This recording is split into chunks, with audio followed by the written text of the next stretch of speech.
are not to blame, just unable to speak because our words have been taken from us. But our stories must be told. What if I was your sister, mother, daughter, aunt, cousin, or niece? Left for dead in the back of a car trunk.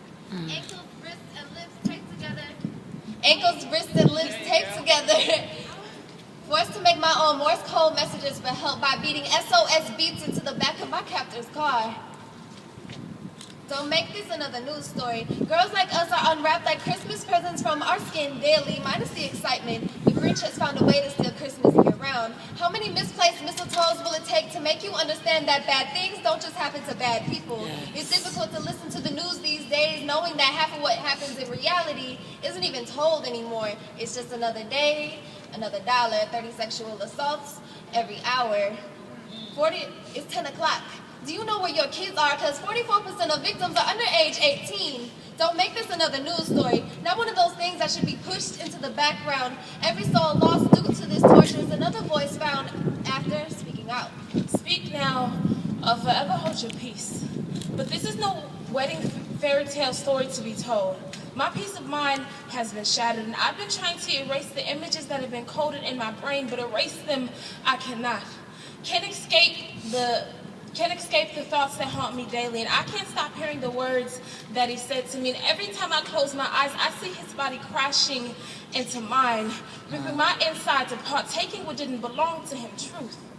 Truth is, I was only 12 when it began, when he saw fit to take my prized possession, because my newly formed bosom became his prized possession, his prize. I wish I didn't possess them, because maybe if my body had stayed in his princess-like frame, he wouldn't be trying to wreck my frame every chance that he got. And I just can't seem to forget, so I hold my peace until it all seeps out. Blood dripping so thick you would think it was impossible. Head bashed, legs tied, limbs pulled. Yeah, he even cut me at the wrist. The numbness in my fingertips was unbearable. See, you don't understand. I almost died that day. This man has been in my neck since day one, literally. He would do anything in his power to kick me down, stomp, slap around. You catch my drift. With all the black and blue bruises, you would think that I would be more than halfway to my beautiful rainbow. And to think, he puts liquor in my coffee cup every morning, knowing I'm a recovering alcoholic. But I take sip one anyway and let my conscience speak. I remember trying to forget that he beats me in front of my daughter. He's not man enough to admit she's his. Sip two. I can't forget it. He claims that he doesn't want me looking like a fool, so I throw on a pair of shades and let my hair wave down. But I wonder what he looks like. If there was a mirror to show you, That's okay. if there was a mirror to show you true colors within, then baby, your true colors are hideous. It's a blur. It's dark. And as the ninth sip drip slithers down my throat, I realize I am worth more than just your sacrifice.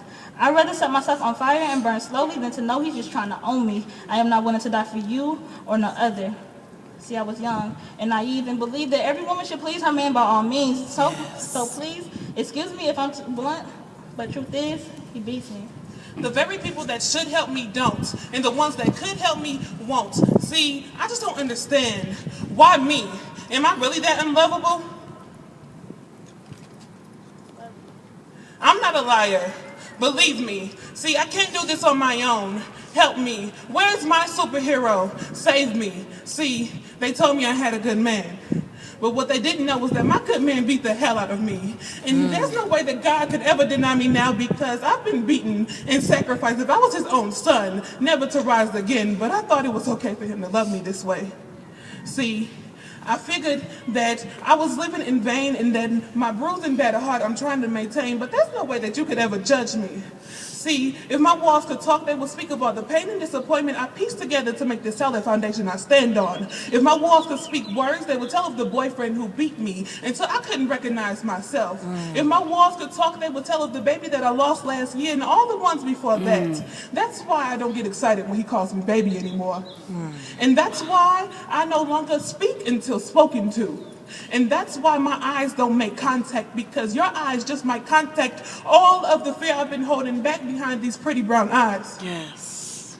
So if my walls could speak words, My walls, they refuse to fall. My walls refuse to come tumbling down. My walls, they've learned how to wear these spot stains and disfiguration as badges of honor. So the darkness of my past doesn't determine the brightness of my future, because I've just been searching for a brighter day. Dear God, I thought you gave your one and only son to be crucified for us. If so, why did it feel like we were nailed to the cross? I thought we were your children too. We've been bound by these words that we refuse to speak. But and speaking was the only thing to that... get the nails out of our palms. These red ribbon reminders untied from our fingers, and the shame to be put in the past. We were left for dead in a cave, isolated and waiting for the stone to be rolled away. But we were born again, resurrected if you would. And given new life. We are survivors, the ones who made it, and we're stronger now more than ever.